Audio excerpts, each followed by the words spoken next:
நாடு முழுவதும் 7 பிரத்யேக அதிவேக ரயில் வழித்தடங்களை உருவாக்கும் வகையில் சுமார் 16 லட்சம் கோடி ரூபாய் மதிப்பிலான புல்லட் ரயில் திட்டத்தை ரயில்வே அமைச்சகம் அறிவித்திருந்தது.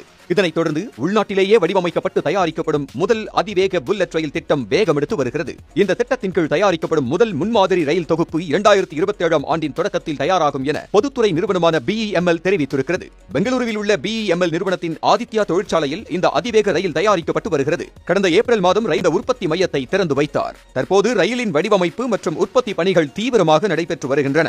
முன்மாதிரி ரயில் தயாரான பிறகு அது குஜராத்தின் சூரத் நகரில் தேசிய அதிவேக ரயில் கழகம் உருவாக்கி வரும் பராமரிப்பு மையத்திற்கு கொண்டு செல்லப்படும். அங்கு பரிசோதனை ஓட்டங்கள் நடத்தப்படும். தொழிற்சாலை சோதனைகள், டெப்போ சோதனைகள் மற்றும் பிரதான வழித்தட சோதனைகள் என பல்வேறு கட்டங்களில் ஆய்வுகள் மேற்கொள்ளப்பட உள்ளன. இந்தியாவின் முதல் புல்லட் ரயிலான B28 2027 மார்ச் மாதத்திற்குள் தயாரிக்க ரயில்வே அமைச்சகம் இலக்கு நிர்ணயித்துள்ளது. மணிக்கு 280 கிலோமீட்டர் வேகத்தில் இயக்கப்படும் இந்த ரயில் பாரத் மேட் புல்லட் என்ற பெயரின் சுருக்கமாக B28 என அழைக்கப்படுகிறது.